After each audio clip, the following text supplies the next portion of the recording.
Hola, bienvenido a Café Cognitionis. Ven, siéntate, ponte cómodo que te enseño el menú. El día de hoy le ofrecemos nuestra porción de biología con narración de historia, incluido con una pequeña guía de cómo vivir durante más tiempo que el promedio. Buen provecho.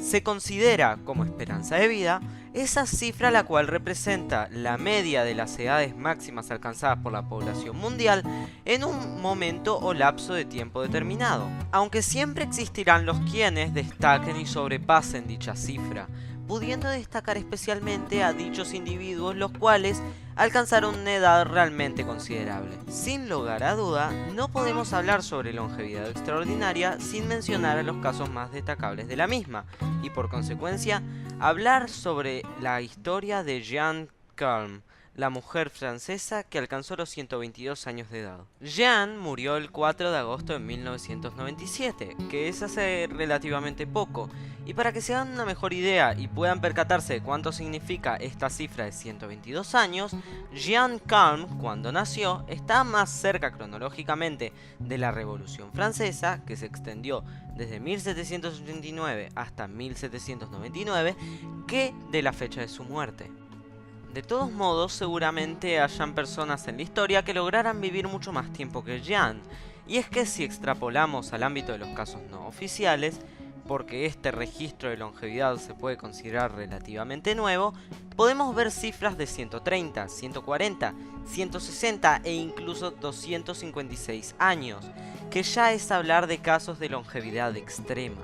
Por ejemplo, está el controversial caso de Chief John Smith, un indio chippewa que vivía en la zona de Cass Lake, Minnesota, el cual presuntamente alcanzó la envidiable cifra de 137 años de edad, aunque el comisionado general de la inscripción indígena remarcó que es únicamente un mito y que alcanzó nada más la cifra de 88 años, remarcando que sería una enfermedad la responsable de su apariencia. Y si nos vamos a los casos más épicos, entrando ya en el terreno de lo considerado como longevidad extrema, está el notable caso de Li Qingyuan, el cual presuntamente, nacido el 3 de mayo de 1677 en el distrito de Qiyang, dinastía Qing, vivió hasta el 6 de mayo de 1933. Li Qingyuan ejerció como herborista y médico durante su lapso de vida, además de haber sido un maestro de artes marciales y asesor táctico chino. Desde niño, Li viajó por todo el país para recolectar hierbas medicinales y piedras de colorines. Además, Li practicaba la alquimia interna, que es básicamente ingerir ingredientes y después hacer ejercicio para que se mezclen bien. A pesar de que existen diferentes papeles encontrados en los registros imperiales del gobierno de China, más concretamente felicitaciones del emperador a Li Qingyuan por su cumpleaños número 150 y por sus 200 años, los gerontólogos han descartado el caso de Li Qingyuan como un simple mito. Como dato adicional, uno de los discípulos de Li, más concretamente el maestro Tajiquan Liu, contó que su maestro a sus 130 años conoció a un ermitaño supuestamente mayor de 500 años, el cual le enseñó Baguazhang, es decir, un arte marcial interna china, y un conjunto de Qigong, que son técnicas habitualmente relacionadas con la medicina tradicional china, además de unas instrucciones para respirar, movimientos de entrenamiento coordinado con sonidos específicos y recomendaciones dietéticas.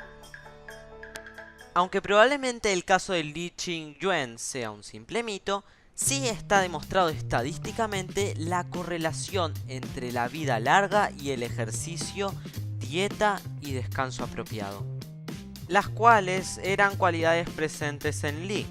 A todo esto, cabe una pregunta la cual estoy seguro que a muchos de ustedes, espectadores de este video, les está rondando ahora mismo por la cabeza. ¿Cómo podemos hacer para vivir más? A pesar de que la longevidad es en buena parte determinada por una buena genética, también hay ciertos hábitos comunes entre la gente más longeva, los cuales uno puede replicar con el fin de vivir más. Entonces, cabe preguntar cuáles son estos factores comunes, cuáles son estos factores influyentes. El efecto longevidad, una investigación elaborada a lo largo de 80 años, por ejemplo, señala que la persistencia y la capacidad de sobreponerse a los diferentes desafíos de la vida predicen una vida más larga. En cambio, otros factores como el cociente intelectual no juegan ningún rol, ni tampoco el hecho de tener estudios más avanzados. Este mismo estudio también ha remarcado que el divorcio de los padres en la niñez es el factor que mejor predice la muerte temprana en la edad adulta. De acuerdo a este estudio, esta gente muere, en promedio, 5 años más tempranos que los provenientes de familias intactas.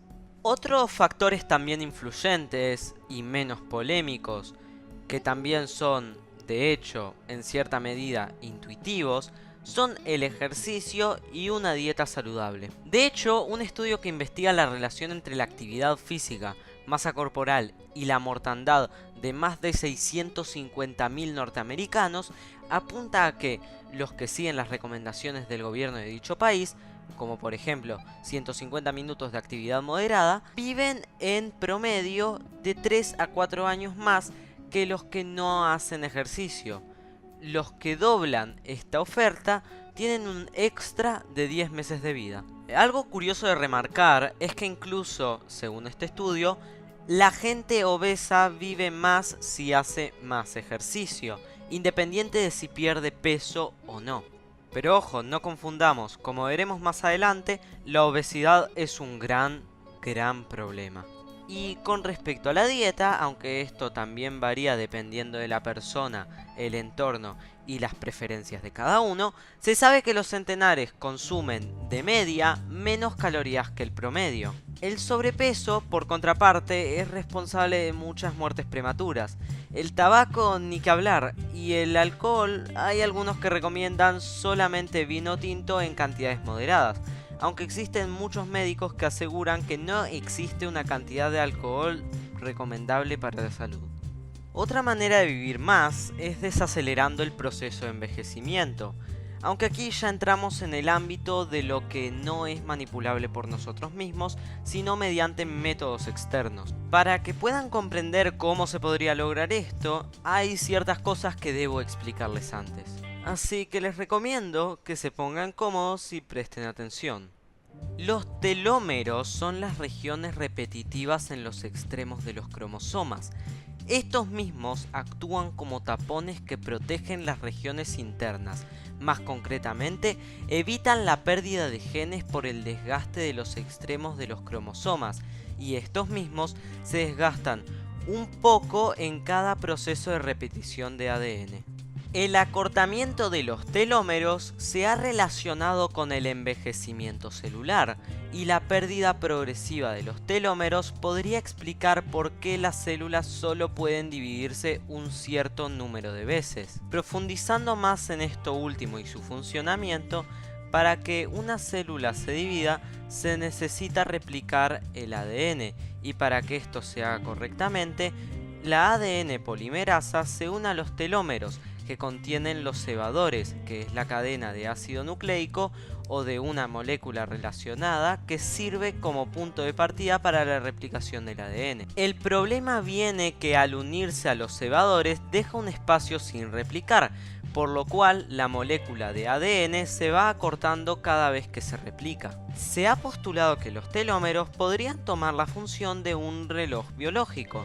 La longitud telomérica disminuye con el paso del tiempo, constituyendo una aproximación bastante representativa de la edad biológica de nuestros tejidos y órganos. Por lo tanto, si lográramos llevar este contador biológico a cero, es decir, alargar los telómeros, podríamos desacelerar e incluso frenar el proceso de envejecimiento.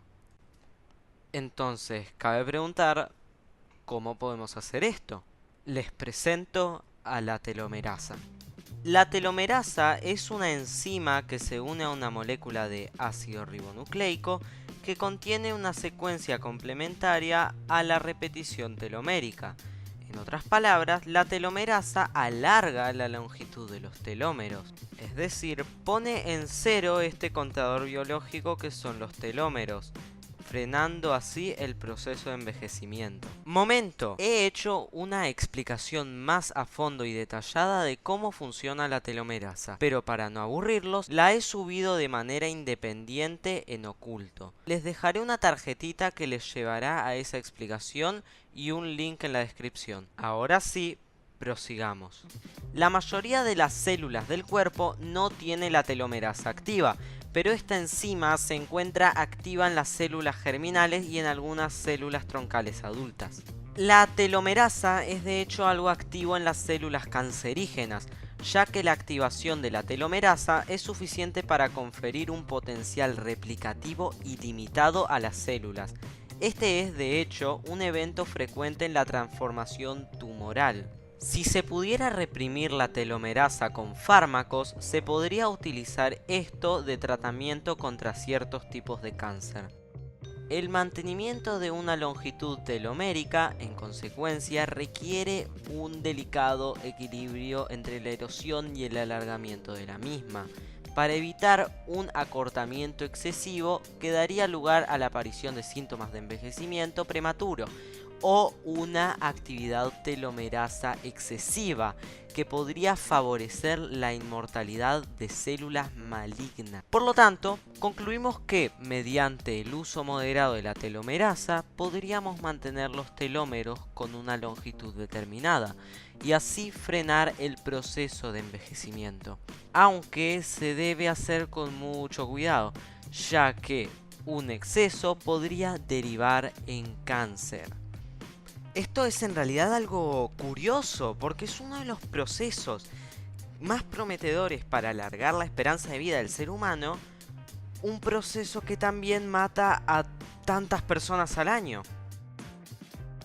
Bueno, pues hasta aquí hemos llegado el día de hoy. No te preocupes, la cuenta la pagaré yo. Pero si quieres puedes dejar un me gusta, una suscripción y activar la campanita como propina. Espero que el video te haya gustado. Nos vemos en el próximo episodio de Café Cognitionis.